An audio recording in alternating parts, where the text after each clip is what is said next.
ఇంట్లోనే తయారు చేసేస్తున్నారని వీళ్ళు రాశారు. ఓకే, తర్వాత ఏం జరిగింది తెలియదు, మిషన్ లో చేసేస్తున్నారు అనేది. అలాంటివి ఏమన్నా ఒక కుటీర పరిశ్రమలాగా, అంటే వీళ్ళు ఎక్సైజ్ వాళ్ళు ఏమన్నా రంగంలో దిగితే ఇలాంటివి ఏమన్నా బయటకు వస్తాయా, ఉండుంటాయా? వాళ్ళు ఏదో ఒకటారో పట్టుకుంటారండి. బేసిక్ గా కామన్ సెన్స్ ఏంటంటే, ఇవాళ Goa liquor, Pondicherry Yanam liquor without billing ఆంధ్రాలో విపరీతంగా సర్క్యులేట్ అవుతుంది.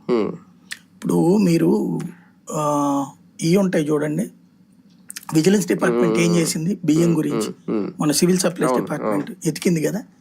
అట్లాగా ఎక్సైజ్ డిపార్ట్మెంట్, విజిలెన్స్ వీళ్ళిద్దరూ కలిసి ప్రతి షాప్కి వెళ్ళండి, ఎంత సరుకు కొన్నారో అక్కడ ఎంత సరుకు ఉంది, ఎంత అమ్మినట్టుంది రికార్డులు, ఇది వెరిఫై చేయాలి.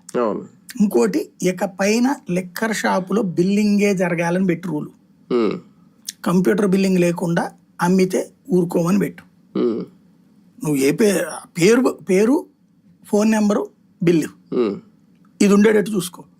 అప్పుడు వాడికి సరికి ఎంత ఇచ్చావు, ఎంత అమ్మాడు, ఇంకేం మిగిలింది, ఈ లెక్క ఉండేటట్టు చూసుకో. ఎప్పటికైనా అవసరమైతే క్వాలిటీ టెస్ట్లు కూడా చేస్తుండాలి, చెయ్యాలి తనిఖీలు.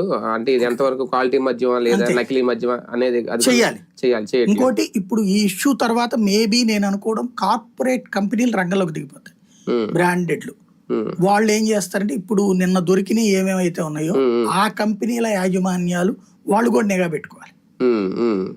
ఎట్లుంటాయంటే, నేను ఈనాళ్ళు ఉన్నప్పుడు, తర్వాత సిటీ కేబుల్లో ఉన్నప్పుడు, తర్వాత నేను ఇంతకుముందు టీవీ లైన్లో చేసినప్పుడు, ఇట్లాంటప్పుడు కొన్ని కంపెనీలకు సంబంధించిన వాళ్ళు మా దగ్గరకు వచ్చేవాళ్ళు.